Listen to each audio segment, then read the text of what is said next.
नमस्कार विद्यार्थी मित्रांनो, तुमचं परत एकदा स्वागत आहे आमच्या ऑनलाईन प्लॅटफॉर्मवरती, ज्याचं नाव आहे विनीत ट्युटोरियल्स। तर बानो मागच्या लेक्चरमध्ये आपण काय केलं की डेफिनेशन्स बघितल्या होत्या। त्यामध्ये आपण बघितल्या 3 डेफिनेशन्स। एक बघितली सेफ्टी, ज्यामध्ये म्हणलं होतं मी की it is a standard operating procedure or technique or practices which minimize the chances of accident, है ना। तर ॲक्सिडेंट होण्याचं प्रमाण जर कमी होतं त्यालाच आपण एका टेक्निकला सेफ्टी म्हणतो, है ना। एक प्रोसेस आहे बेसिकली, तर स्टँडर्ड ऑपरेटिंग प्रोसेस आहे। आणि दुसरं आपण बघितलं होतं बानू ॲक्सिडेंट काय अप्रिय घटना आहे ज्यामध्ये आपण तिला अँटिसिपेट नाही करू शकत ॲडव्हान्समध्ये, हे पण आपण बघितलं, राईट। आणि त्यानंतर आपण एक डेफिनेशन बघितली होती हजार्डची। आणि ॲक्सिडेंटमध्ये एक गोष्ट लक्षात ठेवा की फॅक्टरी ॲक्टनुसार जी ॲक्सिडेंटची डेफिनेशन आहे, ॲक्सिडेंट कधी झाला पाहिजे ड्युरिंग वर्क प्रोसेसच्या ड्युरिंग जर ॲक्सिडेंट झाला आणि दुसरी गोष्ट त्या पर्सनला रिकवर होण्यासाठी 48 आवर्स लागले तरच त्याला इंडस्ट्रीच्या डेफिनेशननुसार ॲक्सिडेंट म्हणणार। ओके, तर ह्या गोष्टी आपण बघितल्या होत्या। त्यानंतर हजार्ड बघितलं। हजार्ड म्हणजे काय, it potential condition where chances of happening unwanted event is very high. तर ज्या एरियामध्ये चान्सेस खूप जास्त आहे ॲक्सिडेंट होण्याचे, त्या एरियाला, पर्टिक्युलर एरियाला ॲक्सिडेंट हजार्ड म्हणतो आपण। समजलं नाही समजलं, ठीक आहे, चला ओके। आता तुम्हाला सर ऑथॉरिटी काय चौथी डेफिनेशन आपल्याला बघायची बानू। ऑथॉरिटी म्हणजे काय असतं ते आपण बघूया पुढे, काही टेन्शन घ्यायची गरज नाही। Okay, all right. तर ऑथॉरिटी म्हणजे काय बघूया। तर ऑथॉरिटी म्हणजे काय बानू की ऑथराइज पर्सन म्हणजे की एखादा पर्सन आहे जो रिस्पॉन्सिबल आहे त्या पर्टिक्युलर एरियामधलं काम करण्यासाठी, त्याला एक ऑथॉरिटी दिली आहे, त्याला एक राईट दिले, त्याला एक अधिकार दिला आहे ना। ऑथॉरिटी म्हणजे काय, अधिकार दिलाय आणि त्या पर्सनला की तू इथलचा ह्या एरियाचा हेड आहे आणि हे तर तू काम करून घे, सेफ्टीमध्ये काम करून घे। इथे जर तुझ्या व्यतिरिक्त कोणाला काम करायचं त्याला परमिट द्यायचं, म्हणजे तू परमिशन द्यायची, तू आहे ऑथराइज पर्सन। जर इथं काही झालं तुला पकडण्यात येईल ना, तू जबाबदार असशील, तर त्यालाच ते म्हणतात ऑथॉरिटी। ऑथॉरिटी म्हणजे काय की कंपनी आहे, त्या कंपनीमध्ये एक ऑथराइज सेफ्टी इंजिनियर असतो। तो काय करतो माहिती का, सगळ्या इलेक्ट्रिकलची कामं स्वतः बघतो आणि जर दुसऱ्याला काही काम करायचं असले, बाहेरची एखादी कंपनी आहे, वेंडर कंपनी, तिला काम करणे, तर डेफिनेटली काय होणार की तो म्हणणार की हां ठीक आहे, हे टूल्स आहे का तुझ्याकडं, मी ऑथराइज पर्सन इथलचा, हे टूल्स असेल तर काम कर, अदरवाईज नको करू। समजलं। तर तो पर्सन रिस्पॉन्सिबल असतो, त्याच्यामुळं त्याला ऑथॉरिटी म्हणतो आपण। समजलं। जसं तुम्ही कॉलेजला आहे तर कॉलेजला काय, जो डिपार्टमेंटचा हेड असतो एचओडी, ते इलेक्ट्रिकल डिपार्टमेंट ते एचओडी सर असणार, ते ऑथराइज पर्सन असणार। सगळ्या डिपार्टमेंटमधले टीचर असणार, ते त्यांना रिपोर्ट करणार, ठीक आहे, ते फायनल ऑथॉरिटी असते। समजलं नाही समजलं, सब्जेक्ट टीचर सगळे एचओडी सरांना रिपोर्ट करणार, ठीक आहे। तर ही इज द बॉस, कळालं। तसंच तो बॉस असतो, तर तो बॉसकडे काही राईट्स पण असतात आणि काही रिस्पॉन्सिबिलिटी पण असतात। समजलं नाही समजलं, अधिकार पण असतात आणि काही जबाबदाऱ्या पण असतात त्याच्याकडं। जसं की बाण बघा, लक्ष द्या, जर समजा एखादा ॲक्सिडेंट झाला तर तो ऑथराइज पर्सनच जबाबदार असणार त्या ॲक्सिडेंटचा, आणून त्याला अधिकार दिले की कोणालाही काम नाही करू द्यायचे, जर प्रॉपर सेफ्टी टूल्स नसेल तर काम करू द्यायचं नाही। कोणालाही काम करायचं तर परमिशन घ्यावं लागते या ऑथराइज पर्सनची। तर ऑथराइज पर्सन काय बांधतो बघूया आपण।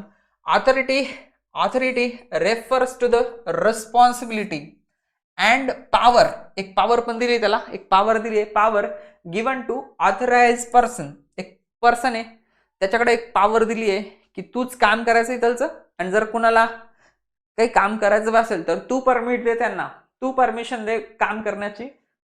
Control and supervise the work in a particular area, एखाद्या पर्टिक्युलर एरियाची। आता ऑथॉरिटीची जर डेफिनेशन विचारली तर सिंपल सांगायचं तुम्हाला, authority is a responsibility of a person in a particular area to execute that work in particular area.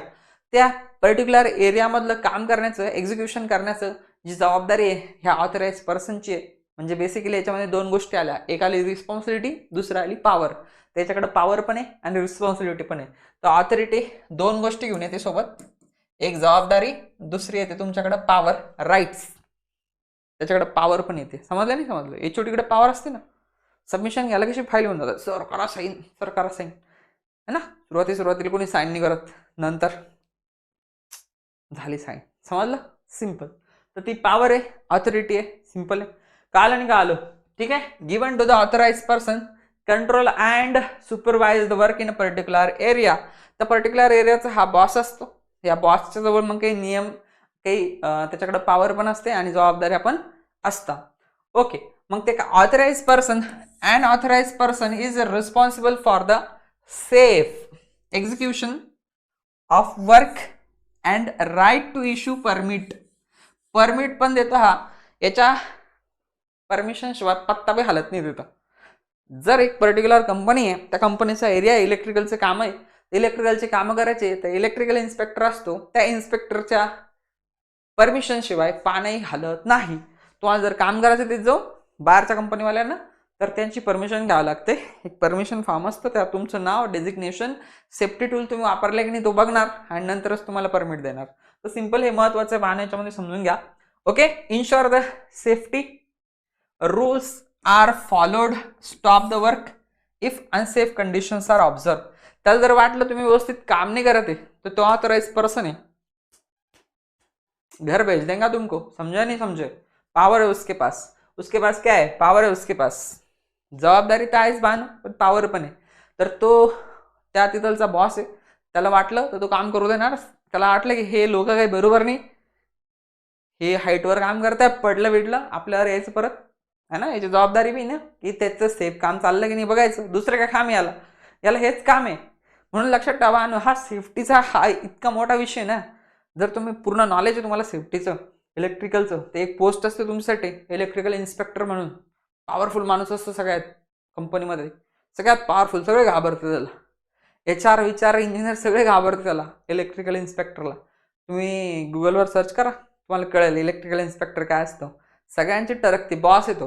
म्हणून तुम्ही जरा अभ्यास केला बाण ह्या सब्जेक्टचा, पर्टिक्युलर सब्जेक्टचा, इलेक्ट्रिकल सेफ्टी, इलेक्ट्रिकल इन्स्पेक्टर जर झाले ना बाण तुम्ही, खूप पॉवर असते. इवन आमच्या महावितरणमध्ये पण इलेक्ट्रिकल इन्स्पेक्टर असते एका जिल्ह्याचा, त्यांच्याकडे खूप पॉवर असते, सगळे घाबरतात त्यांना. सेफ्टी जर नाही फॉलो केली घरी, तू डायरेक्ट तुझी नोकरी गेली बा, तरी त्या सेफ्टी खूप महत्त्वाचं आहे. तर ऑथॉरिटीकडे पॉवर आहे आणि जबाबदारी पण या सगळ्या लोकांची. समजलं नाही समजलं, ऑथॉरिटीकडे पॉवर जरी असले तरी जबाबदारी पण आहे, तरी खूप महत्त्वाचं बाण येतं. ओके, आय होप तुम्हाला हा पॉईंट समजला असेल.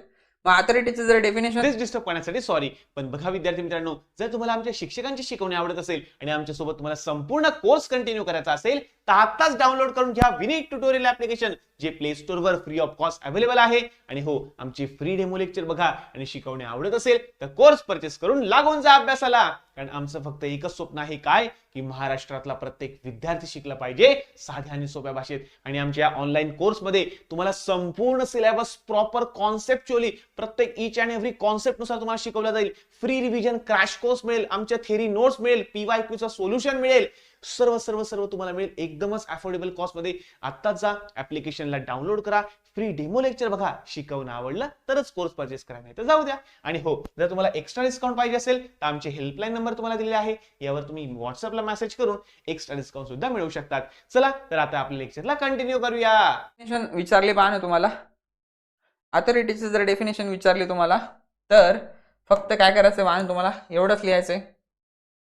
काय लिहायचं तुम्हाला, authorities refer to the responsibility and power given to a person who is authorized in that particular area for execution of work. Authority म्हणजे काय, refers to a power and responsibility. Power आणि responsibility ह्या दोन गोष्टी दिल्या आहे एका पर्सनला त्या पर्टिक्युलर एरियातल्या. सगळ्याच नाही, सगळीच पॉवर नाही. आता मी समजा एका कंपनीत आहे, दुसऱ्या कंपनीची पॉवर माझ्याकडे नाही आहे, त्या पर्टिक्युलर एरियातली पॉवर माझ्याकडे आहे आणि तू जबाबदार आहे त्या पर्टिक्युलर एरियामध्ये काम करून घेण्यासाठी, सेफली काम करून घेण्यासाठी. समजलं नाही समजलं, तोच मग काय करणार, परमिट इश्यू करणार. आय होप तुम्हाला हा पॉईंट समजला असेल. ठीक आहे, ऑथॉरिटी समजलं बानो. ओके, जास्त वेळ द्यायची गरज नाही, कारण की एक्झाममध्ये खूप रिअरली हा विचारता, पण लक्षात ठेवा तुम्ही, खूप गरजेचा पण आहे. एक्झाम पॉईंट ऑफ व्ह्यू ते गरजेचं आहेच, पण तुम्हाला तसंही महत्त्वाचं बाण इंटरव्ह्यूमध्ये विचारू शकता की व्हॉट इज ऑथॉरिटी, है ना. ओके, नेक्स्ट बघा बाण, 5 नंबरची डेफिनेशन खूप जास्त महत्त्वाची आहे, एक्झाममध्ये येते. Electrical accident. मग इलेक्ट्रिकल रोड ॲक्सिडेंट वेगळा, इलेक्ट्रिकल ॲक्सिडेंट वेगळा. एक गाडी दुसऱ्या गाडीला धडकली तर इलेक्ट्रिकल ॲक्सिडेंट नाही होत, तो रोड ॲक्सिडेंट झाला. समजलं. मग इलेक्ट्रिकल ॲक्सिडेंट काय असतो बाण, म्हणजे नोईंगली अननोईंगली एखाद्या पर्सनचा हार्ट टच झाला, कळत न कळत, किंवा मग केअरलेसनेसमुळे, निष्काळजीपणामुळे काम करतोय तो लाईव्ह याच्यावरती आणि त्याचा हार्ट टच झाला लाईव्ह वायरला. लाईव्ह वायर म्हणजे त्यातून करंट कंटिन्यू फ्लो होते, व्होल्टेज तिथं अवेलेबल आहे. जर त्याचा हार्ट टच झाला लाईव्ह वायरला, त्याच्या बॉडीमधून करंट फ्लो होतं आणि त्यामुळे त्याला इंजुरी होती. ती इंजुरी नॉर्मल बी असू शकते, मुंग्या बी होऊ शकतात त्याला, किंवा परमनंटली त्याचा हात बी डॅमेज होऊ शकतो, डेथ पण होऊ शकते. या सगळ्या गोष्टीला इलेक्ट्रिकल ऍक्सिडेंट म्हणतात. समजलं नाही समजलं? मग इलेक्ट्रिकल ऍक्सिडेंट काय बाण तर सिम्पल आहे. It is an electrical accident काय? वेन, इथून चालू करा, वेन पासून चालू करा. इलेक्ट्रिकल ऍक्सिडेंटची डेफिनेशन अशी चालू करा तुम्ही, Wien a person touches live wire knowingly, unknowingly or carelessly and electric current flowing through his body receive electric shock, due to that it may be injured or death called as electric accident. मग electric accident काय की एखाद्या पर्सनची नोईंगली unknowingly live part touch झाला आणि त्याच्या बॉडीमधून current flow झाला, त्याला shock बसतो, धक्का बसते, जोरदार धक्का बसतो आणि त्याच्यामुळे मे बी त्याची डेथ पण होऊ शकते, इंजर पण होऊ शकतो तो. त्या सगळ्या इव्हेंटला पूर्ण काय म्हणायचं? इलेक्ट्रिक ऍक्सिडेंट म्हणायचं. काय म्हणायचं त्याला? Electric accident. ओके, मग तू म्हणणार सर ठीक आहे, आला असं definition, define electric accident, 2 marks. मग एकदम व्यवस्थित लिहायचं. काय लिहायचं बाण बघा, अँड इलेक्ट्रिक ऍक्सिडेंट. ठीक आहे, अँड इलेक्ट्रिक ऍक्सिडेंट बघा. ओ हां ठीक आहे, अँड इलेक्ट्रिक ऍक्सिडेंट इथं आलं Bano. And electric accident occurred when a person come into contact with live electric parts. एखादा लाईव्ह इलेक्ट्रिक पार्ट्सच्या कॉन्टॅक्ट मध्ये आला तो, म्हणजे टच झाला, त्याला टच झाला. ओके सर, टच झाला इलेक्ट्रिक पार्ट्सला. ठीक आहे, आयदर नोईंगली, कळत न कळत. नोईंगली म्हणजे काय की कळत कोणी हात नाही लावत, पण त्यांना माहित होतं की याच्यात लाईन करंट आहे, पण तरी तो त्याच्यावर काम करतोय, म्हणजे नोईंगली झालं ना, केअरलेसनेस झाला, निष्काळजीपणा झाला. समजलं नाही समजलं? न कळत लागला ते वेगळी गोष्ट आहे, त्याला माहितच नव्हतं, तो काम करतच नव्हतं, त्याला माहितच नाही इथून तार चाललाय, तो चालला असा असा लागला डोक्याला तार, है ना, ते वेगळी गोष्ट. अननोईंगली झालं. पण नोईंगली म्हणजे काय की लॅम्प बदलतोय, लाईव्ह कंडक्टर आहे तरी काम करतोय त्याच्यावरती, तर मग हे नोईंगली झालं ना रे, कळत झालंय.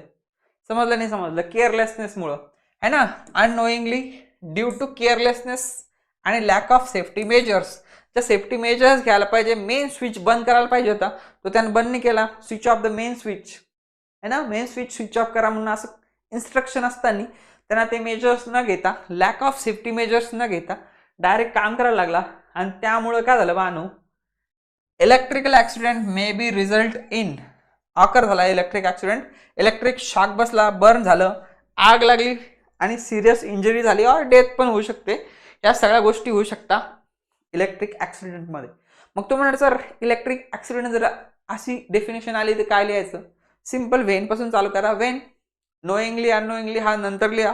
Wien a person touches live conductor, person touches live conductor, knowingly unknowingly, carelessly, किंवा मग म्हणू शकता तुम्ही की due to lack of knowledge touches live conductor and received electric shock किंवा current flowing through his body and receive electric shock, due to that may be काय होणार, त्याची इंजरी झाली किंवा डेथ झाली, त्यालाच इलेक्ट्रिक ऍक्सिडेंट म्हणायचं. आय होप क्लिअर झालं असेल बाळांनो तुम्हाला.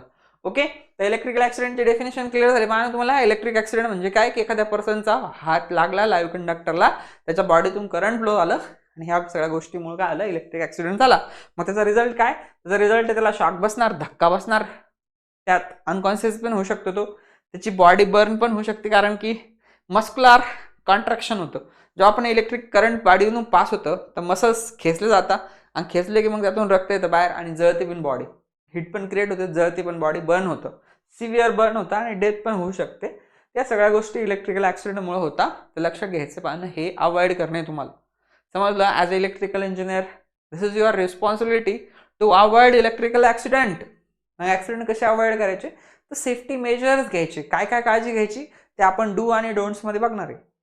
डू आणि डोंट्स मध्ये आपण ते बघणार आहे, तर त्याची काही काळजी करायची गरज नाही विद्यार्थी मित्रांनो. चला पुढे जाऊया आता. इलेक्ट्रिकल ऍक्सिडेंटचे कारण काय? खूप महत्वाचं आहे बाण. हा व्हॉट इज द कॉजेस, ते हा असं पण क्वेश्चन येऊ शकतो तुम्हाला, कॉजेस ऑफ इलेक्ट्रिकल ऍक्सिडेंट. मग तुम्हाला sir what is the reasons for electrical accident किंवा कॉजेस ऑफ इलेक्ट्रिकल ऍक्सिडेंट, असं पण 4 मार्काचा क्वेश्चन येणार तुम्हाला की 2 मार्काचा येणार, की काय काय कारण आहे है ना. डू आणि डोंट्स मध्ये येऊन जाईल ते कारण, पण तुम्हाला मी सांगतो छोटे छोटे कारण काय की काय कारण आहे बाबा. टचिंग लाईव्ह कंडक्टर्स, एखाद्या लाईव्ह कंडक्टरला हात लागला हे एक कारण असू शकतं. ठीक आहे. त्यानंतर डॅमेज इन्सुलेटर, इन्सुलेशन डॅमेज आहे, त्या वायरचं इन्सुलेशन डॅमेज आहे किंवा त्या मोटरचं इन्सुलेशन डॅमेज आहे आणि तेच झाले मोटरला वायर, तरी आपला करंट लागू शकतं. त्यानंतर प्रॉपर आर्थिंग केलेली नाही आहे, पुअर आर्थिंग म्हणजेच प्रॉपर आर्थिंग नाही केलेली. आर्थिंग प्रॉपर नसेल तरच शॉक लागतो मॅक्सिमम केसेसमध्ये. जर डायरेक्ट कंडक्टर जरी टच झाला आणि अर्थ केलेला असला तर लाईन टू अर्थ फॉल्ट होऊन रिले ट्रिप होतो आपला आणि आपल्याला करंट नाही लागत. पण पुअर आर्थिंग असेल तर डेफिनेटली करंट लागणार. Working without proper safety equipment नाही आहे, सेफ्टी इक्विपमेंट नाही, त्याच्यामुळे पण हे इलेक्ट्रिकल ॲक्सिडेंट होता. याचे बेसिक कारण आहे बाळांनो, ते कारण पण लक्षात ठेवा. आणि तुम्हाला जर 2 मार्काला विचारलं कारण सांगा तर थोडंसं एक्सप्लेन करावं लागेल तुम्हाला, है ना. डायरेक्ट नका असंच नका लिहून टाकू, हे फक्त तुम्हाला मी एक आयडिया येण्यासाठी आहे. तर आपण क्वेश्चन आन्सर पण बघू, पुढे काही टेन्शन नका घेऊ, सध्या एवढं लक्षात ठेवा फक्त. ओके. 6 नंबरचं महत्त्वाचे इलेक्ट्रिकल ॲक्सिडेंटची डेफिनेशन तुम्हाला सांगितली विद्यार्थी मित्रांनो. आता 6 नंबरची जी डेफिनेशन आहे खूप जास्त इम्पॉर्टंट आहे आपली. 6 नंबरची डेफिनेशन ती आहे बाळांनो तुमची रिस्पॉन्सिबिलिटी. रिस्पॉन्सिबिलिटी काय? When electric accident takes place there is a possibility of death, damage to the organ. मग एखाद्या माणसाची काय होऊ शकते बाळांनो? डेथ पण होऊ शकते, त्याचा हात बी जळू शकतो, पाय तोडावा लागता कधी कधी, है ना. तर खूपच जवळलेला असल्यामुळे तो डॅमेज झालेला असतो पार्ट, तो काढून टाकणं गरजेचं असतं, कारण की मग तो पसरत जातो, पुढं सडत जातो ना, तर त्यामुळे पाय तोडावा लागता, कधी हात तोडावे लागता. तर तो माणूस परमनंटली आदू होतो. मग याचं कारण काय की त्याचा जे पण त्याच्यावर डिपेंड लोक आहे, समजा तू घरात कमवणारा माणूस आहे, करता माणूस आहे आणि त्यालाच इंजरी झाली, तो अपंग झाला, आदू झाला, तर होतं काय की त्याच्यावर डिपेंड असणाऱ्या लोकांवरती, त्यांच्या लाईफवरती परिणाम होतो त्याचा. जी बायको असेल, पोरं असेल त्याच्या घरी, आई वडील असेल. मग प्रॉब्लेम काय होतो की तुम्ही इलेक्ट्रिकल इंजिनियर आहे, तुमची निष्काळजीपणा केला तुम्ही तर तुमची जबाबदारी, रिस्पॉन्सिबिलिटी तुमच्यावर येते. तुम्ही ऑथराइज पर्सन होते, तुम्ही त्याला सांगायला पाहिजे होतं, तुम्हाला याचं नॉलेज होतं. As a electrical engineer you should know that how to avoid this such type of accident. मग तुम्हाला माहिती आहे की अवॉइड कसे करायचे, सेफ्टी प्रिकॉशन्स काय घ्यायचे होते तुम्हाला माहिती आहे, पण तुम्ही त्याला ट्रेन नाही केलं, गाईड नाही केलं आणि तुमच्या चुकीमुळे तो मेला किंवा मग त्याचं परमनंटली आदू झाला. मग प्रॉब्लेम काय होतो, त्याचे जे घरचे असतात, त्या माणसाच्या घरचे, मग डेड बॉडी असेल तर ते घेऊन येतात ऑफिसमध्ये, खूप आंदोलनं करता, आहे ना, डेड बॉडी घेण्यास नकार देता, मग खूप धिंगाणा होतो बा. नाही, ॲक्सिडेंट खूप घाण गोष्ट आहे, चांगली गोष्ट नाही आहे. मग त्यात कसं असं इमोशनल पण झालेले असतील लोक, तो माणूस गेला है ना, इमोशनमध्ये परत नुकसान पण झालेलं असतं, फ्युचर पण माहीत नसतं ना लोकांनी काय होणार काय नाही, है ना. तर प्रॉब्लेम काय होतो बा ना त्या केसेसमध्ये, मग तुम्हाला इन्क्वायरी होती, इन्क्वायरी करतो तुमचा PWDचा सेफ्टी इन्स्पेक्टर असतो एक प्रत्येक जिल्ह्याच्या ठिकाणी, किंवा मग MIDC असेल तिथे असतो. तो इलेक्ट्रिकल इन्स्पेक्टर काय करतो की पूर्ण चौकशी करतो की कसा ॲक्सिडेंट झाला, कंडिशन काय होती, तुम्ही सेफ्टी प्रिकॉशन घेतलं होतं का, कोणाच्या चुकीमुळे हा ॲक्सिडेंट झाला. तुम्ही जर सगळं व्यवस्थित केलं असेल आणि तो मेल असेल तर मग तुमची जबाबदारी तुम्ही पार पाडली, तुमच्यावर काही येणार नाही बाण, समजलं. पण तो त्याच्या चुकीने जर गेला असेल, त्यानंच सेफ्टी बायपास केली किंवा त्यानंच दारू पिऊन काही केला, तर त्याच्या मे बी त्याची मेंटल कंडिशन व्यवस्थित नव्हती, त्याच्या चुकीमुळे मेला, तुम्ही सुटले त्याच्यातून. पण तुमच्या चुकीमुळे मेला बा, तुम्ही त्याला चढवलंच, जा बाबा एखाद्यावर जा, लाईन बंद केली आणि केलीच नाही बंद, किंवा कुठून बॅक फिडिंग आली, तर त्या केसेसमध्ये बा तुम्हाला पकडणार, ते तुमची जबाबदारी येणार की त्याला कॉम्पेन्सेशन करायचं आहे. मग तुम्हाला त्याच्यामध्ये एक सदोष मनुष्यवधाचा गुन्हा पण दाखल होणार की तुम्ही तुमच्या चुकीमुळं कोणास तरी जीव गेलाय, तुमच्यावर बी केस होणार. म्हणून इतकं सोपं नाही, हे खूप जबाबदारीचं काम आहे बाना आपल्या ॲज अ इलेक्ट्रिकल इंजिनियर. आपली रिस्पॉन्सिबिलिटी खूप हाय, कारण की याचं नॉलेज खूप कमी लोकांना असतं, है ना. इलेक्ट्रिकल एनर्जीचं नॉलेज खूप कमी लोकांना आहे, इलेक्ट्रिसिटीचं नॉलेज खूप कमी लोकांना आहे. त्यात आपण आहे इलेक्ट्रिकल इंजिनियर, तर आपलं काम आहे ते सेफली काम झालं पाहिजे, है ना. सप्लाय बंद झाला पाहिजे, प्रॉपर आर्ट झालं पाहिजे, सगळ्या गोष्टी ह्या महत्त्वाच्या आहे, समजलं. तर बघा ना, याच्यात रिस्पॉन्सिबिलिटी जर डेफिनेशन आली तर तुम्ही असं लिहायचं की व्हेन ॲक्सिडेंट टेक्स प्लेस, एखादा ॲक्सिडेंट झाला अपघात झाला, देर इज अ पॉसिबिलिटी, याच्यात संभावना आहे. काय संभावना आहे बानो? Death, damage to the organ, एखाद्याचा हात पाय जाण्याचे शक्यता आहे. त्यामध्ये काय होतं की रिलेटिव्ह जो असतात विक्टीमचे, जो पण विक्टीम आहे, जो पण त्या अपघातात माणूस मेला आहे किंवा इंजर्ड झाला आहे, त्या विक्टीमचे जे असतात नातेवाईक रिलेटिव्ह, ते फायनान्शियल कॉम्पन्सेशन मागतात की आमचा माणूस तर मेला, आता याला लेकरं आहे घरी, बायको यायची, याच्यासाठी काय करायचं, याला पैसे द्यायला तुम्ही. मग त्या केसेसमध्ये ना काय होतं की इन्क्वायरी होती, कोण रिस्पॉन्सिबिलिटी आहे या ॲक्सिडेंटला, कोणाची नेमकी चुकी आहे ती चेक केली जाते आणि त्या चुकीनुसार त्याला अकाउंटेबल धरलं जातं की कोण आहे बाबा अकाउंटेबल, कोणाच्या चुकीमुळं, कोण होता ऑथराईज पर्सन, कोणा परमिट दिलंय, कोणा याला चढवलंय तिथं आणि कशामुळं, कोणाच्या चुकीमुळं हा याच्या जीव गेलाय, आणि त्याच्याच त्यालाच काय म्हणतात रिस्पॉन्सिबिलिटी. मग रिस्पॉन्सिबिलिटी तय झाल्याच्या नंतर जबाबदारी कोणाची होती? हा याची होती. मग यांना जबाबदारी पार जर पाडली असेल मग तुम्ही सुटले, जर पाड नसीब पाडले तर मग तुम्हाला अकाउंटेबल धरण्यात येतं की तू भरून दे आता पैसे. तो माणूस किती पैसे कमवले असते, हा इतके दिवस जगला असता तो, त्याच्या माणसावर किती लोक डिपेंड आहे, हा एवढे लोक आहे, मग दे त्याला 20 लाख दे, 15 लाख दे, 30 लाख, 40 लाख, त्याच्यानुसार सेटलमेंटनुसार ते होतं. लॉ जे आपल्या नियम आहे कोर्टाचे, त्या कोर्टाच्या लॉनुसार आपले हे होणार ते. ठीक आहे बानू, कोर्टाच्या लॉनुसार होणार. Okay. Who was charge that work, म्हणजे कोण त्या इन्चार्ज होता, इन्चार्ज कोण होता त्या वर्कचा, ॲक्सिडेंट जेव्हा झाला तेव्हा इन्चार्ज कोण होता वर्कचा. Lastly such cases responsible person has pay compensation for the such act through law of court. कोर्टानुसार जे बी नियम आहे, नियम बनवलेले, जे नियम बनवून ठेवले फॅक्टरी ॲक्टनुसार, किंवा मग जे पण आपल्या कोर्टाचे, सुप्रीम कोर्टाचे वेगवेगळे गाईडलाईन येतात, त्या गाईडलाईननुसार तुम्हाला ते पैसे भरून द्यावं लागेल त्या माणसाचे. त्याचा जीव बी गेला, तुम्हाला बी पैसे भरून द्यावं लागेल बाण. त्याच्यामुळे ना ॲक्सिडेंट होऊ नये म्हणून खूप काळजी घ्यायची तुम्हाला. हा सब्जेक्ट खूप जास्त महत्त्वाचा आहे, टेस्टिंग आणि सेफ्टी. थेरी आहे पण आपण थोडंसं इंटरेस्टिंग करून बघू बाण ना, थोडीशी थेरी आहे. कधी कधी तुम्हाला असं वाटेल बी बोरिंग आहे, ठीक आहे, हां, कारण याच्यामध्ये प्रॉब्लेम नाही आहे, मॅथमॅटिकल डेरिव्हेशन्स नाही आहे जास्त, पण तुम्हाला हा खूप जास्त गरजेचा आहे बाण सब्जेक्ट, राईट. तर ही डेफिनेशन खूप महत्त्वाची होती. रिस्पॉन्सिबिलिटी, मग रिस्पॉन्सिबिलिटी काय बाण की जबाबदेही पकडण्यात येते. Who is the responsible for the accident. मग तुम्ही रिस्पॉन्सिबल असेल तर तुम्हाला अकाउंटेबल धरण्यात येणार. मग पुढचे डेफिनेशन 7 अकाउंटेबिलिटी. अकाउंटेबिलिटी म्हणजे काय की कोण रिस्पॉन्सिबल होता, ठीक आहे, पकडा त्याला. मग जर रिस्पॉन्सिबल होता त्याने त्याची रिस्पॉन्सिबिलिटी व्यवस्थित कॅरी केली मग सुटला तो. जर रिस्पॉन्सिबल आहे त्यानं त्याच्या स्वतःचं जे कर्तव्य होतं त्याच्यात जर त्यानं कसूर केला, कर्तव्यामध्ये सेफ्टी नाही आहे, प्रिकॉशन, असंच त्यानं उघड्यावर वायर ठेवला, इन्सुलेशन बदलले नाही, प्रॉपर मेंटेनन्स नाही आहे, मग त्या केसेसमध्ये याला अकाउंटेबिलिटी ठरल्या जाते की जबाबदेही कोणाची आहे. आणि त्याच्यानुसार काय करता येतं बानो, त्याच्यावरती क्रिमिनल केसेस होता, इवन अटॅक पण होती, अरेस्ट पण होतो. ठीक आहे. It is a responsibility of the person for a particular work he is carrying.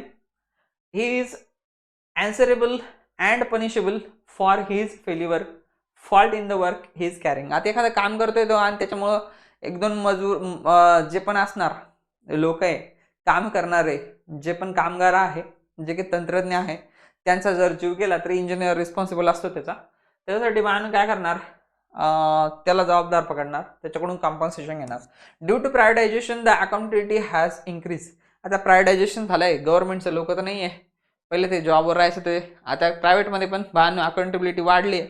त्यांना स्पष्ट लिहिलं असतं की कोण काम करतंय, क्वालिटी, मिस्टेक कोणाची आहे, आणि जे वर्क कोणाला असाइन केलंय ते सगळ्यांचे नावं असतात, कोणत्या शीटमध्ये कोण ऑथराईज पर्सन आहे, या सगळ्या गोष्टी चेक होता. आणि त्या चेक झाल्याच्या नंतर त्याला काय करता, जबाबदारी देता की तू जबाबदार आहे, तुझ्यामुळं हा ॲक्सिडेंट झालाय, तू त्याला लोकांना एक तर भरपाई दे. आणि कधी कधी बाण खूपच जास्त त्याचा चुकी जास्त असेल तर त्या केसेसमध्ये त्यांच्यावरती क्रिमिनल केसेस पण चालतात. सदोष मनुष्यवध, जसं बाण आता ब्रिजचं काम चालू होतं मागे आणि ब्रिज कोलॅप्स झाला, खाली जाणाऱ्या कारवरती ते पडलं, तर तिथं लोक मेले. मग त्या केसेसमध्ये बिल्डर जो काही कॉन्ट्रॅक्टर असेल त्याच्यावरती केसेस होता. समजलं नाही समजलं, मग त्याच्यावरती केसेस चालतात. आता हालाकी याच्यामध्ये लूप फॉल्स पण भरपूर आहे बांधू ना. लूप फॉल्स कसे, त्याच्यामध्ये पळवाटावे भरपूर आहे, सुटून जात्या लोक, हे वकील लावून असं तसं, जे मेल आहे त्याच्यावरती जबाबदारी टाकणार, तू कशाला पुला खालून गेला होता, है ना, पूल तर पडणार, फुल तर पाडणार, तू का आला इथं मारायला, है ना. तर तसं बी होऊ शकतं. आपल्याकडं लॉ अँड ऑर्डरचं असंच आहे, 19-20 थोडंफार चालू राहतं आपल्या याच्यामध्ये. लूप हॉर्स पण आहे, इतकं काटेकोरप्रमाणे त्याच्यामध्ये होत नाही. पण फॉरेनमध्ये जर तुम्ही गेले ना, तिथं एक एक जीवाची किंमत खूप जास्त आहे. तिथं असं हलगर्जीपणा अजिबात नाही चालणार. तू जर अकाउंटेबल फाशी बी देत ते लोकांना. चायनावाल्याने तर लटकवलेले फासावर की तू का असं का मिस्टेक केली म्हणून, समजलं. इंडियामध्ये चान्सेस कमी आहे, इंडियामध्ये तो चलता है सब कुछ, समजलं. तर ह्या डेफिनेशन खूप जास्त महत्त्वाच्या आहे बाण आपल्या. मग तुम्हाला सर कोणकोणत्या डेफिनेशन आम्ही जास्त लक्षात ठेवायचे आहे, तर बाण होते मी आता तुम्हाला सांगितलं होतं. डेफिनेशन्स जर तुम्ही बघितला तर कोणकोणत्या इम्पॉर्टंट आहे, तर मेन तुम्हाला विचारता सेफ्टी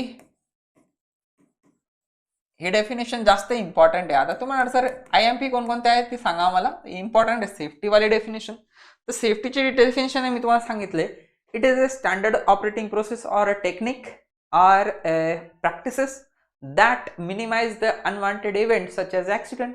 ॲक्सिडेंटचे प्रमाण कमी करण्यामध्ये हा सेफ्टीचा खूप रोल आहे. ही एक टेक्निक आहे किंवा एक प्रॅक्टिस आहे जी की आपल्याला करायची, स्टँडर्ड ऑपरेटिंग प्रोसेस आहे जी आपल्याला करायची, त्याच्यामुळे ॲक्सिडेंटचे प्रमाण कमी होणार. दुसरा बाण मी सांगितलं तुम्हाला हजार्ड पण बाण याची बी डेफिनेशन खूप जास्त एक्झाम मध्ये येते. हजार्ड काय असते, it is a potential condition where chances of happening accident is very high, unwanted event is very high, किंवा it is a potential condition which is ready to convert in to unwanted event such as accident. तर ready आहे direct convert होण्यासाठी, तर तुम्ही हजार्डची definition तशी पण लिहू शकता. 3 नंबरची बाण ऑथॉरिटीवरती पण बाण खूप जास्त वेळेस एक्झाम मध्ये क्वेश्चन झालेले आहे. 4 नंबर आहे ऍक्सिडेंट.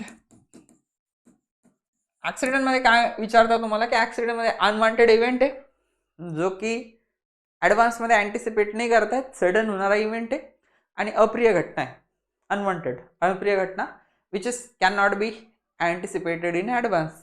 तर तुम्ही सांगू शकता बा ना की अशी एक घटना आहे की जी कधी होईल काही सांगता येत नाही आणि कळतही नाही होणार आहे की नाही होणार आहे म्हणून. समजलं नाही समजलं, ठीक आहे. त्यानंतर रिस्पॉन्सिबिलिटी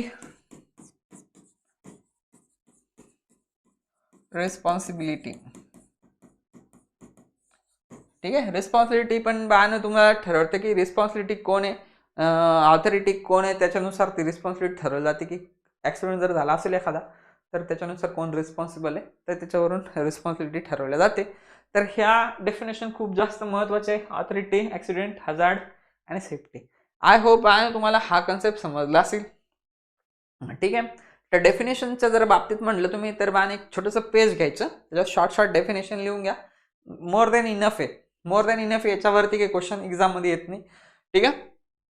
ह्या डेफिनेशन खूप जास्त गरजेचं आहे. आणि ॲक्सिडेंटमध्ये तुम्ही इलेक्ट्रिकल ॲक्सिडेंटची डेफिनेशन लक्षात ठेवा. इलेक्ट्रिकल ॲक्सिडेंटमध्ये काय की unknowingly person touches to the live conductor, current flowing through his body. Due to that, it receives electric shock.